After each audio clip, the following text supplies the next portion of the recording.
Now that you have a solid overview of IFS, we can integrate other models and introduce concepts that I consider useful for conceptualizing and describing what's going on inside the client psyche.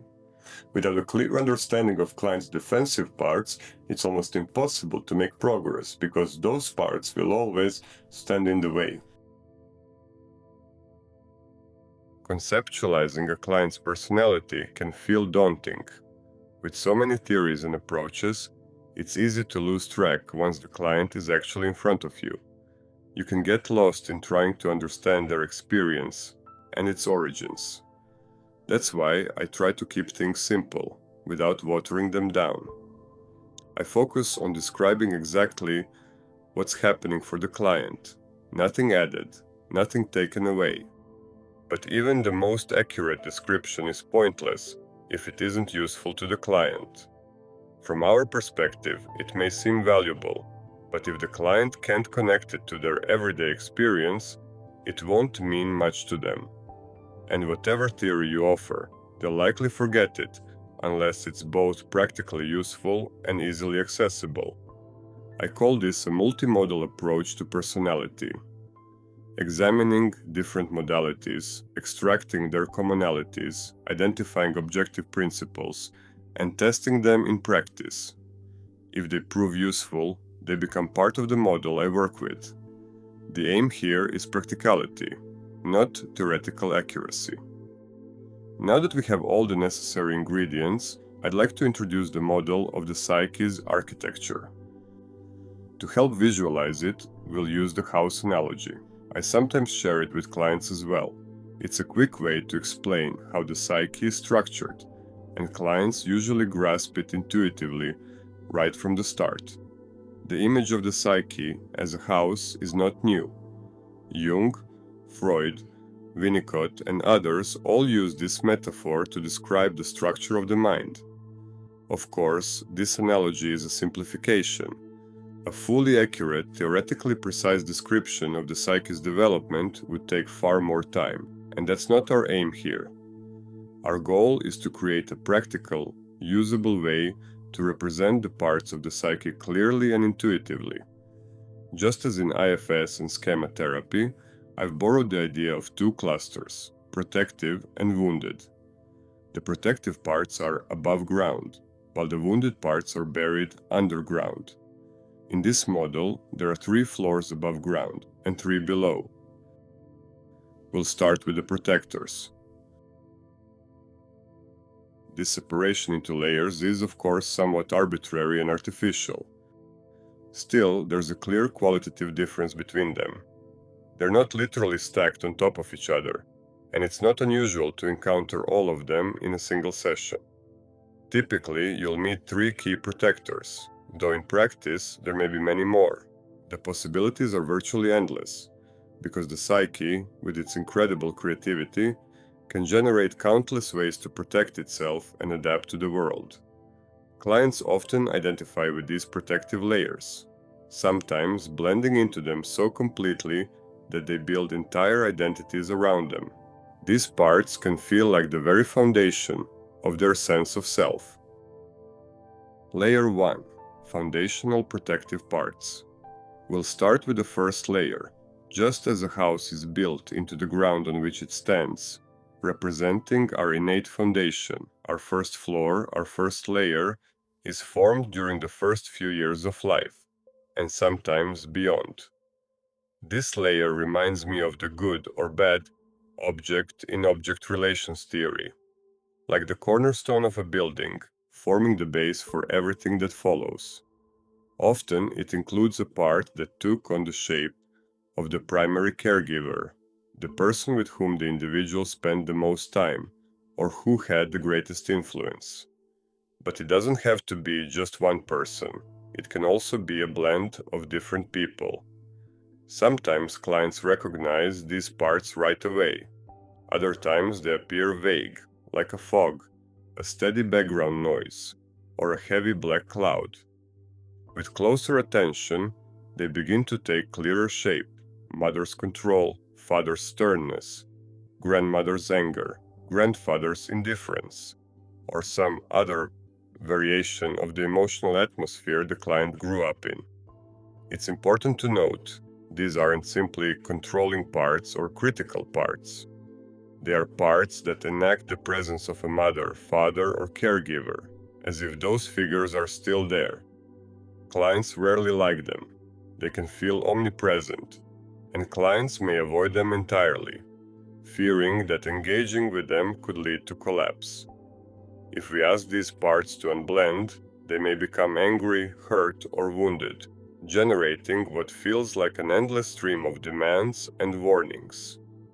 Sometimes they say things like, "I'm not leaving. You need me. You can't live without me." Over time, though, with patience and trust, these parts can soften. They may even step aside briefly, just enough for us to begin working with the exiles they've been protecting. It's not unusual for the exiles themselves to say they feel lost without this part, echoing the attachment they once had to it in childhood. Working with this layer can feel seismic, as if tectonic plates are shifting beneath the surface. When this part moves, clients often experience instant relief. Tension eases, headaches disappear, and the exiles may finally relax. That's how fundamental and important these parts are. At times, it may even feel as though, without this layer, everything else would collapse. For clients, being without the part, even temporarily, can feel deeply disorienting, because it has been there since their earliest days. Layer 2. Prominent managers and complex defenders. The second layer is home to some of the more prominent protective parts. Here, you'll often find perfectionists, controllers, suspicious or paranoid parts, and intellectualizers. You'll also encounter parts that enforce avoidance and dissociation, sometimes appearing as mystical figures, as well as harsh inner critics, like the judge or softened parental voices.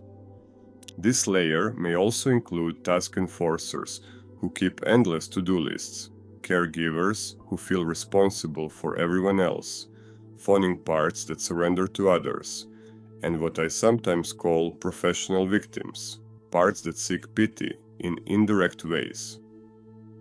Many of these overlap with categories from schema therapy. Importantly, not all parts in this layer are harsh. Some may take the form of a caring inner parent, or a defender that steps in to soothe or protect.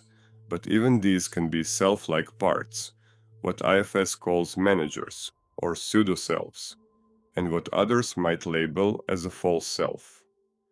They resemble the self, but are ultimately performative or reactive versions of it. Now, these parts aren't bad.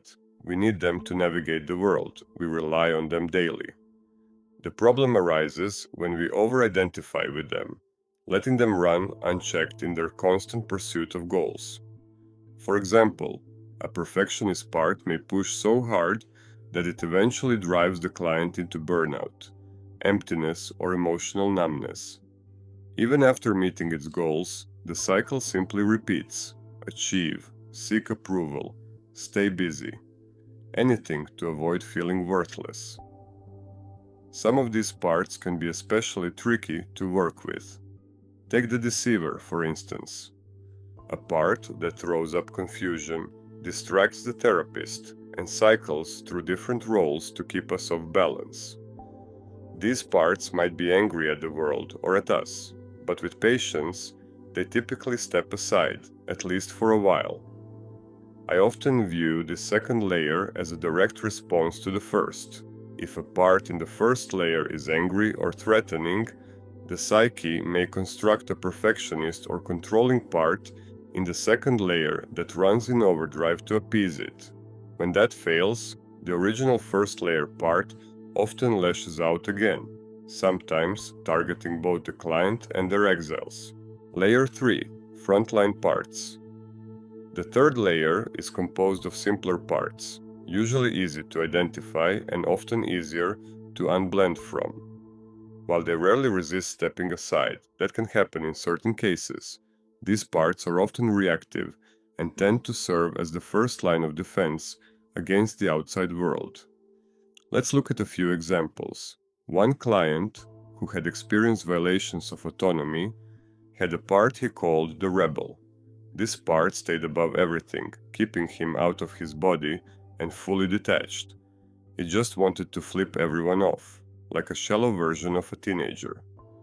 Its sole function seemed to be to stand guard at the border between the client and the outside world, deciding whether to engage or not. Interestingly, this part only showed up a few times. Once it saw that I wasn't a threat and that I respected the client's autonomy, it stopped interfering. Fritz Perls called this the phony layer, a superficial, often performative interface between the person and others. Another part I encounter often is the joker. This is a shallow version of the fool archetype, one who jokes constantly, mocks the process, and twists everything upside down. Its role is to avoid serious conversation, especially when something painful begins to emerge. Sometimes I see it come online in real time, as a subtle shift in posture, or a smile that flashes before a deep moment. Once this part realizes that working with the pain isn't threatening, it usually retreats quickly. Occasionally, a client is strongly identified with this layer, though that's rare. One client had a very sophisticated version of the joker, a philosophical joker, who protected her from facing a brutal, ongoing daily reality. He kept her detached from life, offering jokes and wit, but he was terrified of what would happen if he let go. That fear wasn't irrational. When we explored further, we found that if he stopped making fun of everything, the client would struggle to cope with her difficult daily situations. She feared she would suffocate in the pain. Still, it's usually not difficult to reassure these parts that nothing bad will happen. They rarely require extended work, unless the client is fully blended with them, or they're serving a deeper function. Before we move into exploring the wounded system, the exiles, the self, and the firefighters, there's an important point to clarify. The house analogy is useful because it helps us understand the structural importance of parts and the roles they play within the system. But you don't have to overthink it. What matters most is how the client relates to the part, and how we, as therapists, help facilitate that relationship.